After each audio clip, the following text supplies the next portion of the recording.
Assalamualaikum warahmatullahi wabarakatuh. Halo semuanya, anak-anakku kelas 7. Apa kabar kalian semua? Semoga tetap dalam keadaan sehat ya. Meskipun masa pandemi belum juga berakhir, kemudian PPKM kabarnya akan diperpanjang hingga akhir Juli. Tapi Bu Tias berharap kalian tetap semangat dalam belajar, khususnya bahasa Indonesia. Oke? Nah, kesempatan kali ini Bu Tias akan menjelaskan materi tentang teks deskripsi. Tentang apa sih itu teks deskripsi, kemudian ciri teks deskripsi, kemudian penggunaan bahasa teks deskripsi, dan juga lain sebagainya. Nah, silahkan disimak, kemudian silahkan catat hal-hal penting dari penjelasan Bu Tias kali ini. Siapa tahu nanti berguna sebagai panduan kalian dalam mengerjakan tugas. Oke? Selamat belajar. Hai semuanya, seperti yang sudah Bu Tias sampaikan tadi, kali ini kita akan belajar tentang teks deskripsi. Apa itu teks deskripsi? Langsung saja. Oke, di sini ada ciri, isi, dan juga tujuan dari teks deskripsi. Beberapa ciri dan tujuan ini nantinya akan mengerucut menjadi apa sih teks deskripsi itu? Oke, yang pertama, ciri tujuan dari teks deskripsi yaitu menggambarkan objek dengan cara memerinci atau melukiskan kondisi suatu objek atau tempat. Nah, bagaimana cara melukiskan atau merincinya? Tergantung dari setiap sudut pandang si penulis.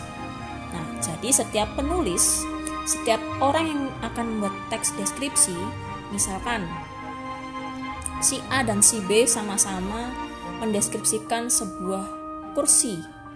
Antara si A dan si B ini, penggambaran kursi itu belum tentu sama, meskipun bentuk, warna, ukuran kursi itu sama. Ya, jadi contohnya seperti itu.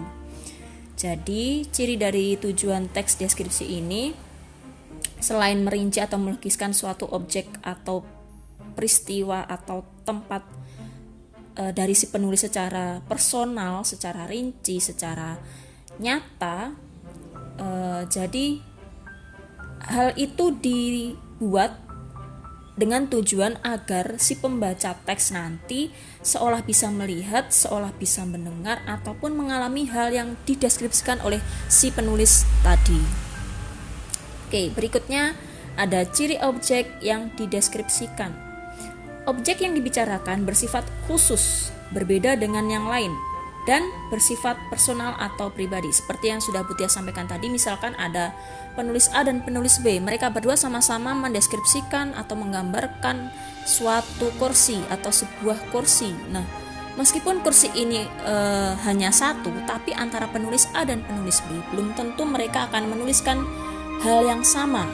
Meskipun misalkan kursi itu warnanya merah, mempunyai 4 kaki, kemudian ukurannya tidak terlalu tinggi dan sebagainya. Jadi setiap orang mempunyai penafsiran kursi secara berbeda-beda. Contohnya seperti itu.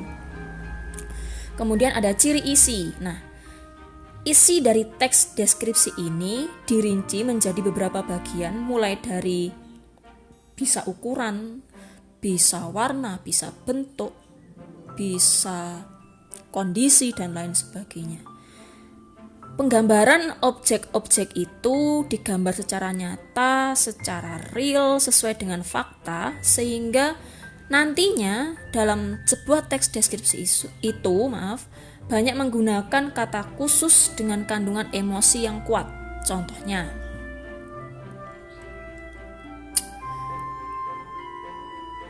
ada sebuah kursi berwarna merah tua. Jadi bukan hanya ditulis ada sebuah kursi berwarna merah, titik. Tidak cukup seperti itu. Yang dimaksud emosi kuat adalah ada sebuah kursi berwarna merah tua. Jadi merah itu kan ada macam-macam. Ada merah muda, ada merah tua, ada merah bata, dan lain sebagainya. Nah, itu maksudnya emosi kuat itu seperti itu. Lanjut. Nah, ini ada contoh dari teks deskripsi. Bisa kalian baca dulu. Ada 2 contoh. Yang pertama judulnya Si Bagas Kelinciku. Dan teks yang kedua judulnya adalah Parangtritis Nan Indah. Coba kalian bedakan. Dari judulnya saja sudah berbeda. Yang satu judulnya Si Bagas Kelinciku, yang kedua Parangtritis Nan Indah. Kalau yang teks pertama ini mendeskripsikan seekor kelinci, kalau yang teks kedua menggambarkan tentang apa? Ada yang tahu?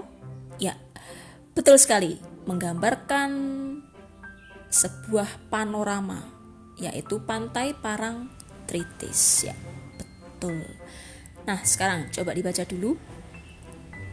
Si Bagas Kelinciku. Butias beri waktu 2 menit, cukup? Oke, silakan dibaca dulu teks berjudul Si Bagas Kelinciku.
Oke, sudah? Nah, sekarang coba baca teks yang kedua. 2 menit dari sekarang.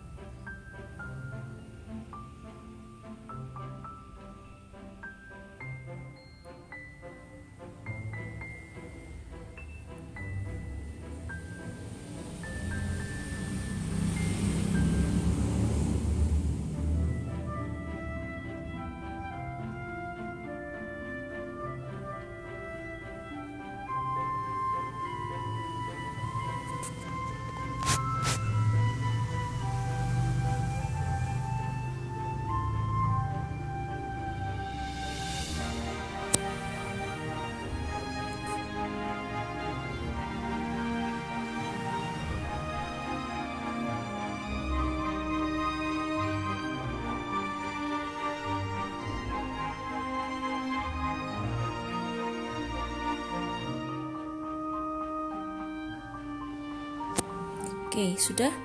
Nah, sekarang coba dari teks 1 dan teks 2.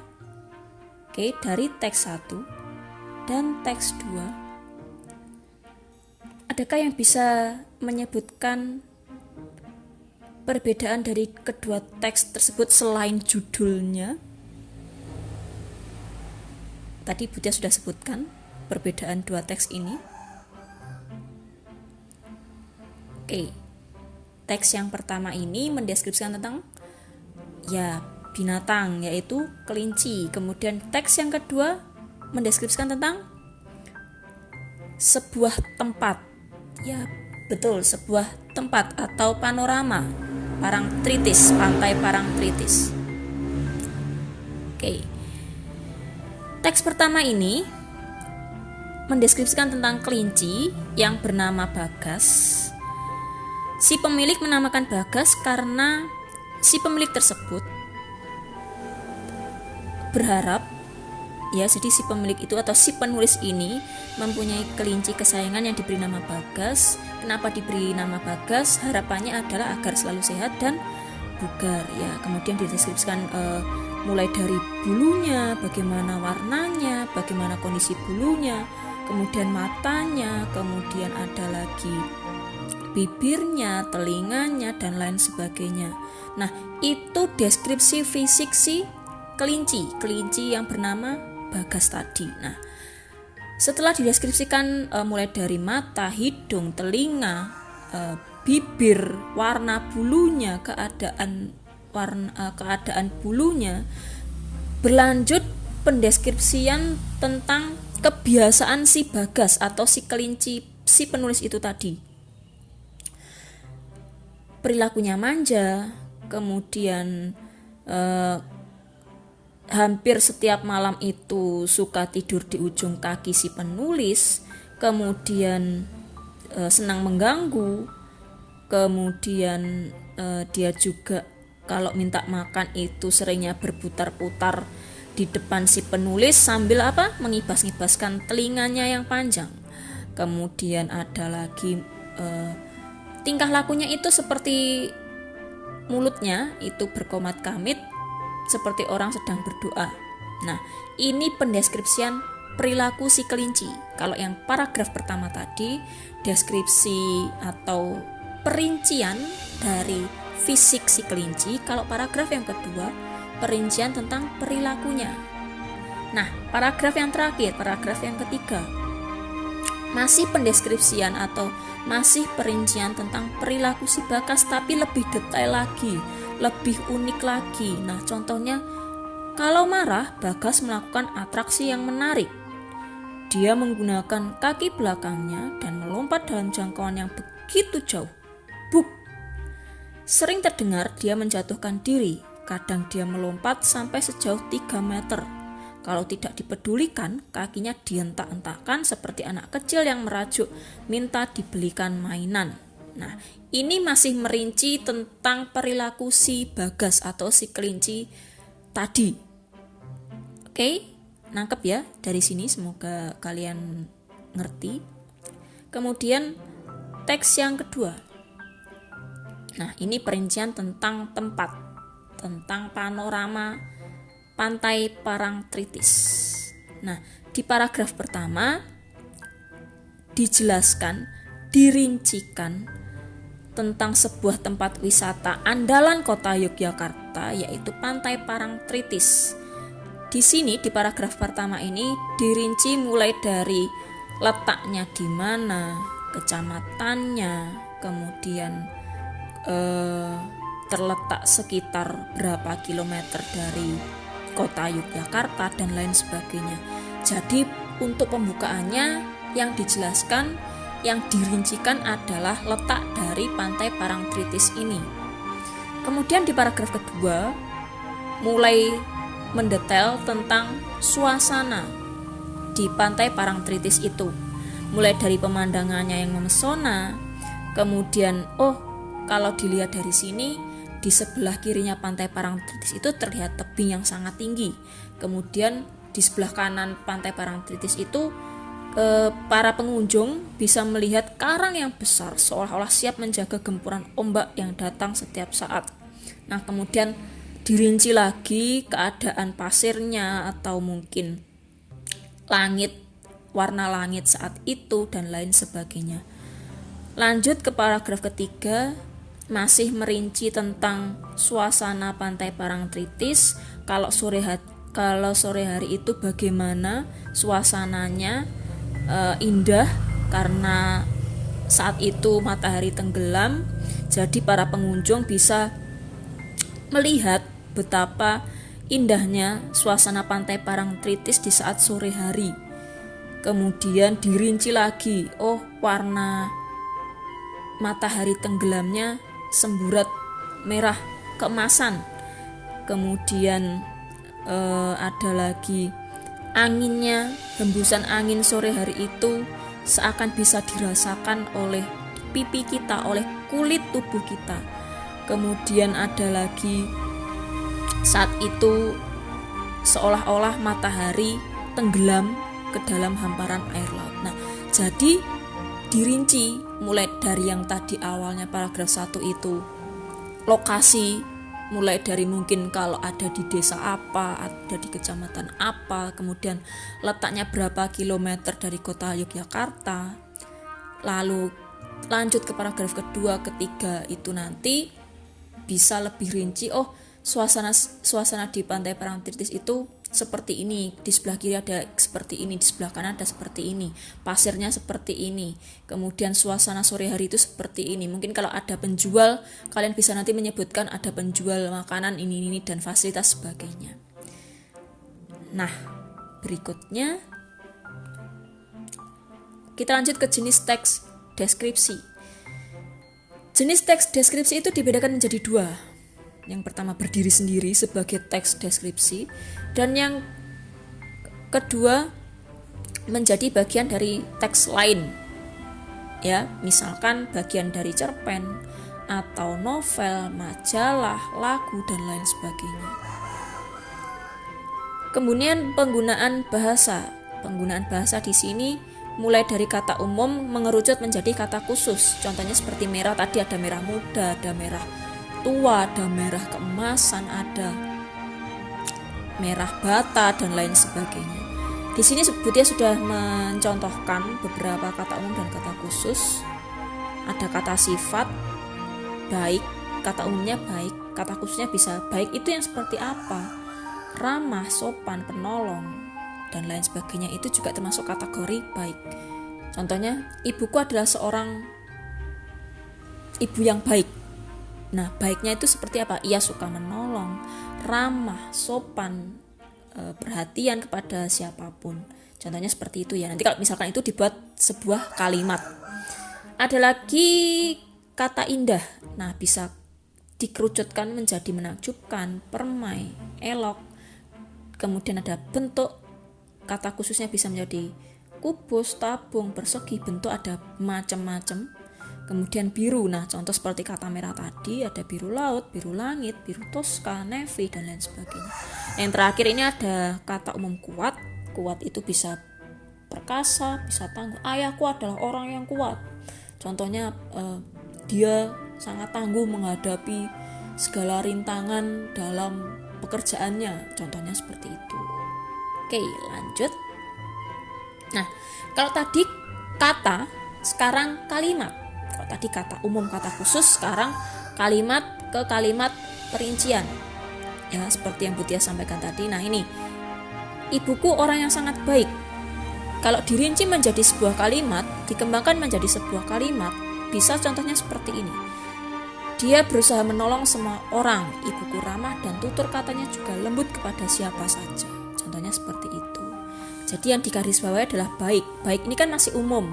Kalau dirinci kan bisa suka menolong, kemudian lemah lembut, kemudian ramah dan lain sebagainya. Ada lagi kalimat yang kedua. Suasana di pantai Parangtritis begitu indah saat sore tiba.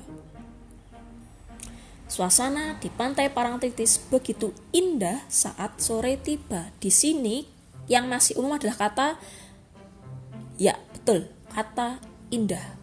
Nah, kalau dirinci menjadi sebuah kalimat, dikembangkan menjadi sebuah kalimat, contohnya bisa seperti ini. Kita bisa melihat matahari terbenam, semburat warna merah keemasan di langit dengan kemilau air pantai yang tertimpa matahari sore membuat pemandangan semakin memukau. Indah di sini kalau dirinci itu bisa berupa matahari terbenam itu kan indah. Kemudian warna merah keemasan saat matahari terbenam itu kan juga indah. Bertemu dengan pantulan air laut saat tenggelam itu menjadi semakin memukau, menjadi semakin indah. Nah, di sini kata khusus dari kata indah ini adalah memukau ya. Betul. Kemudian ada lagi penggunaan bahasa seakan dapat dilihat, seakan dapat didengar, dan seakan dapat dirasakan. Oke, yang pertama dulu, seakan dapat dilihat. Kulitnya kuning langsat. Kenapa seakan dapat dilihat? Warna, biar kita tahu itu warna apa, kita kan harus lihat. Gak mungkin kita hanya bisa meraba, lalu tahu, oh ini warnanya merah, oh ini warnanya kuning. Pas kita misalkan merem, terus kita meraba warna, oh ini warnanya kuning, ini warnanya merah. Kita kan nggak tahu, kita kan harus lihat dengan panca indera kita, penglihatan yaitu mata. Kemudian ada lagi pemandangan bawah laut yang memukau. Kita kan juga harus lihat dengan panca indera penglihatan kita bahwa pemandangan di bawah laut itu indah atau tidak. Ya kita harus lihat dengan mata kita sendiri. Nggak bisa kita nyemplung ke laut terus kita merem, tapi kita bisa tahu bahwa pemandangan di bawah laut itu indah. Kan nggak bisa. Kita harus tetap bisa kita harus tetap melihat secara langsung agar tahu bahwa pemandangan bawah laut itu memukau, agar tahu bahwa pemandangan laut itu indah. Contohnya seperti itu. Itu yang dimaksud dengan seakan dapat dilihat oleh panca indera penglihatan. Kemudian seakan dapat didengar. Yang pertama, deburan ombak. Nah, kalau kita tutup kuping, kalau kita tutup telinga, meskipun kita melihat, tahu itu deburan ombak, tapi kita nggak dengar, atau kita tutup telinga, ya kita nggak akan tahu ombak itu berdebur atau tidak. Contohnya seperti itu. Kemudian yang kedua, teriakannya memekakkan telinga. Namanya berteriak pasti harus didengar. Kita harus menggunakan panca indera pendengaran. Itu yang dimaksud dengan seakan dapat didengar. Seakan dapat dirasakan. Angin lembut terasa mengelus kulit. Angin lembut terasa mengelus kulit. Bagaimana kita tahu angin itu lembut? Kalau kita mati rasa, kita panca indera perasaan kita tidak peka misalkan, ya kita tidak akan tahu. Kemudian yang kedua, makanan khas Jawa Timur ini begitu pedas, sama seperti ini. Kita tahu kalau makanan ini pedas karena kita punya panca indera perasa, ya kan? Nah, maksudnya seperti itu, seakan dapat dirasakan. Jadi nanti ketika membuat teks deskripsi atau membaca teks deskripsi, kamu menemui contoh-contoh kalimat seperti itu, oh kalian tahu, oh ini seakan dapat dilihat, oh ini seakan dapat didengar, oh ini seakan dapat dirasakan. Contoh-contohnya seperti ini tadi. Kemudian ada lagi penggunaan bahasa, yaitu majas. Majas itu adalah bahasa yang digunakan agar lebih indah. Bahasa yang dibuat agar suatu kalimat atau suatu teks itu bisa lebih indah. Ya, contohnya seperti ini.